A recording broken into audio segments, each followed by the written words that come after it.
वक्फ संशोधन बिल को आधी रात को लोकसभा की मंजूरी तो मिल गई। देर रात लोकसभा में वक्फ संशोधन बिल पास हो गया।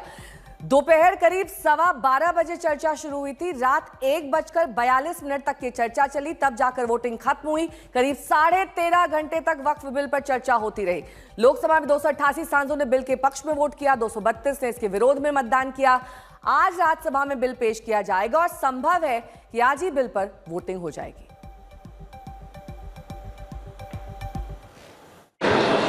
माननीय सदस्यगण, शुद्धि के अद्यतन मत विभाजन का परिणाम इस प्रकार है। पक्ष में 288, विपक्ष में 232। प्रस्ताव स्वीकृत हुआ और विधेयक यथा संशोधित पारित हुआ। और इस बीच बड़ी खबर आपको बता दें, आज राज्यसभा में दोपहर 1 बजे किरण रिजिजू द्वारा ये बिल राज्यसभा में पेश किया जाएगा। उसके बाद राज्यसभा में इसके लिए वोटिंग होगी। दोपहर 1 बजे ये बिल पेश होगा। किरण रिजिजू जिन्होंने कल लोकसभा में भी इसे पेश किया था, आज राज्यसभा में इसे दोपहर 1 बजे पेश करेंगे। लोकसभा से बिल को मंजूरी मिल गई है। 288 वोट इसके पक्ष में, 232 इसके विपक्ष में वोट पड़े हैं। लेकिन आज अग्नि परीक्षा राज्यसभा में होनी। हिमांशु मिश्रा मेरे सहयोगी जुड़ गए हैं तमाम जानकारी के साथ। हिमांशु, राज्यसभा में नंबर गेम क्या कहता है? यहाँ पर अग्नि परीक्षा कितनी आसान या फिर कठिन होने वाली है इस बिल के लिए? देखिए, मुझे लगता है नहीं कि नेहा, भारतीय जनता पार्टी की जो सरकार है एनडीए के गठबंधन के साथी दलों के साथ, उनके पास राज्यसभा में लगभग बहुमत जो है वो पूरा है। 125 सांसद जो हैं एनडीए के वो राज्यसभा में है। 98 सांसद भारतीय जनता पार्टी के खुद के हैं राज्यसभा में। तो तमाम एक तरीके से देखा जाए तो कहीं ना कहीं एक बड़ा बिल आज सरकार जो है वो पास करा के ले जाएगी। राज्यसभा के अंदर उनके पास बहुमत है क्योंकि वहां पे 4 सीटें वैकेंट भी है, मनोनीत सांसद उनके साथ हैं, उनके साथ साथ 3 इंडिपेंडेंट सांसद भी आएंगे। तो मुझे लगता है ये आंकड़ा 125 से बढ़ सकता है।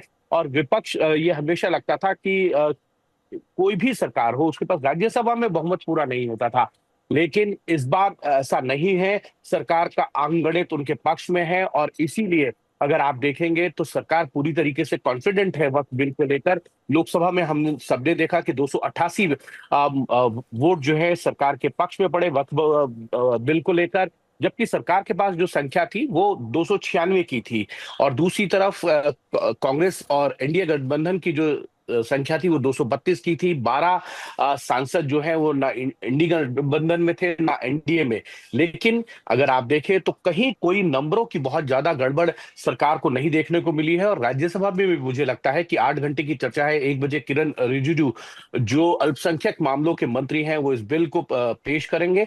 और जो अमेंडमेंट लोकसभा में सरकार लेके आई है, उन अमेंडमेंट्स को पास करा कर लेके आई है लोकसभा से, उनको राज्यसभा में भी लाया जाएगा। और राज्यसभा में जो वक्फ बिल है उनको उन अमेंडमेंट्स के साथ ही पास कराया जाएगा। और आज राज्यसभा से पास होने के बाद कल लोकसभा दोबारा वापस भेजा जाएगा और वहां सेक्रेटरी जनरल सबके सामने जब ये बताएंगे कि राज्यसभा से ये बिल पास होकर आ गया है, उसके बाद सरकार इस बिल को जो है वो राष्ट्रपति के पास भेजेगी। वहां से मंजूरी मिलने के बाद, वहां से संस्तुति होने के बाद जो है ये वक्फ बिल जो है वो कानून का रूप ले लेगा। और उसके बाद सभी स्टेट्स के जो वक्फ बोर्ड है संभावना है कि यहाँ राज्यसभा में भी मैराथन चर्चा चल सकती है कल की तरह? देखिए, मैराथन चर्चा इसलिए होगी क्योंकि बीएससी जो राज्यसभा की बिजनेस एडवाइजरी कमेटी है उसने 8 घंटे का समय एलोकेट किया है। 1 बजे अगर किरण रिजिजू इस बिल को राज्यसभा के सामने पेश करेंगे तो ये मानकर चला जा सकता है पेश करने के साथ साथ इस बिल की क्या खूबियां हैं और किस कारणों से इस बिल को लाना पड़ा है उसका वो पूरा डिस्क्रिप्शन जो है वो राज्यसभा में रखेंगे। तो लगता है कल उन्होंने लोकसभा में लगभग 1 घंटे का समय लिया था बिल को इंट्रोड्यूस करते हुए, और मुझे लगता है लगभग इतना ही समय जो है वो राज्यसभा में लेंगे। तो उसके बाद जो 8 घंटे का टाइम है चर्चा का, वो टाइम क्योंकि सांसद जो है अपने समय सीमा से थोड़ा ज्यादा ही बोलते हैं, उनको बात कंप्लीट करने में थोड़ा टाइम लग जाता है क्योंकि हर आदमी चाहता है कि वो किसी भी यही कल लोकसभा में दरअसल दिखाई दिया हिमांशु, और यही वजह है कि काफी देर रात तक चर्चा भी चली और बिल पास हो गया लोकसभा में। 13.5 घंटे मैराथन चर्चा चली है। तीखी जुबानी जंग इसमें देखने को मिली। चली, शेरो शायरी दिखाई दी, ये सब हम आपको दिखाएंगे। लेकिन पहले बिल पास होने के बाद आधी रात की क्या प्रतिक्रियाएं हैं वो आपको दिखा देते हैं। संसद से निकलने के बाद वक्फ संशोधन बिल पास होने पर किसने क्या कुछ कहा। जो सरकार की मंशा थी कि हम इस वक्त में संशोधन ला करके और वक्त की प्रॉपर्टी का एक रखरखाव अच्छा हो, आखिर आज तो गृह मंत्री अमित शाह जी ने कह दिया कि हम वक्त में न वाकिफ में हम दखल करेंगे, न वक्त पे दखल करेंगे, न मुतवल्ली में दखल करेंगे। हम आज केवल ये अमेंडमेंट इसलिए ले आए हैं कि केवल वक्त की प्रॉपर्टी के रखरखाव को देखेंगे, उसकी इनकम का ऑडिट करेंगे, जिससे कि उसका इनकम मुतवल्ली को न जाए या कोई और केयरटेकर को न जाए, बल्कि गरीब पसमानदा गरीब मुसलमान को मिले उसका फ़ायदा। हमेशा से बीजेपी की एनडीए की मंशा अच्छी नहीं थी और इसलिए हमने पूरा विरोध किया था कि इस पार्टी का इस बिल को वापस लेना चाहिए। लेकिन ज़बरदस्ती जिस प्रकार से ये बिल पास कराया गया है, हम इसकी कड़े शब्दों के अंदर निंदा करते हैं। और मैं ये कहूँगा कि आने वाले समय के अंदर जब इस समय को याद किया जाएगा इतिहास को, तो लोग भूल नहीं पाएंगे कि किस प्रकार एक ऐसा बिल ला करके पास कराया गया जो कि हमारे समाज को तोड़ने और कमज़ोर करने का काम करता है। ये पहले काले दिन के रूप में लिखा जाएगा और अब हम लोग वकीलों से बात करेंगे, कोर्ट जाएंगे, जो भी हो सकता होगा हम लड़ाई को लड़ेंगे, हम पीछे नहीं हटेंगे। सरकार की तरफ से तमाम इस बात को सरकार की दलीलें दी गई और सरकार कोई दलील नहीं सरकार के पास, सरकार की एक भी दलील नहीं है। वो कह रहे हैं हमने वक्फ बाय यूजर हटा दिया, उन्होंने उसको इतना सख्त कर दिया, इसका इफेक्ट नहीं आएगा। इसका आपने लिख दी उसके अंदर 2 लाइन के साथ, सिवाय उसके उन प्रॉपर्टियों के जो विवादग्रस्त ना हो और जिन प्रॉपर्टियों के ऊपर सरकार का कब्जा ना हो। हर जगह तो सरकार ने कब्जा किया हुआ है। और जो विवाद क्या है, तो उत्तर प्रदेश इसका उदाहरण है। 14,500 में से 11,500 एकड़ लैंड को, हेक्टेयर लैंड को उन्होंने विवादित कर दिया, तो उनका तो विवाद पैदा हो गया। तो आज बिल राज्यसभा में पेश किया जाएगा। वहां से सांसद है प्रमोद तिवारी, उनसे बात की मेरे सहयोगी अमित भारद्वाज ने। सुनिए। इंडिया ब्लॉक ने एक चक्रव्यूह रचा सरकार के लिए कि वक्फ अमेंडमेंट बिल को लोकसभा में बड़ी चुनौती दी जाए। जेपीसी से लेके लोकसभा, और लोकसभा में बिल को हरी झंडी मिली है, लेकिन राज्यसभा में विपक्ष की रणनीति क्या होगी, इसके लिए बात करने के लिए हमारे साथ कांग्रेस पार्टी के राज्यसभा में डिप्टी लीडर हैं प्रमोद तिवारी। सर, लोकसभा में रणनीति फेल हुई है, राज्यसभा के लिए क्या आप लोगों ने फॉर्मूला बना के रखा है? हम नहीं फेल हुए। भारतीय जनता पार्टी जिस सदस्य संख्या की आशा कर रही थी, सबका समर्थन मिला। जेडीयू का, टीडीपी का, चिराग पासवान का, मांझी का, और जो छोटे छोटे कहां पहुंचे 288, 272 से सिर्फ 16 आ गए। तो इस सरकार की खतरे की जो घंटी थी अब घंटा बन गई। किसी भी समय इस सरकार को अल्पमत में आना पड़ सकता है। इन पर निर्भरता उनकी बढ़ेगी, उनकी जो शर्तें हैं उनको मानना पड़ेगा। शायद बहुत दिन ना चले।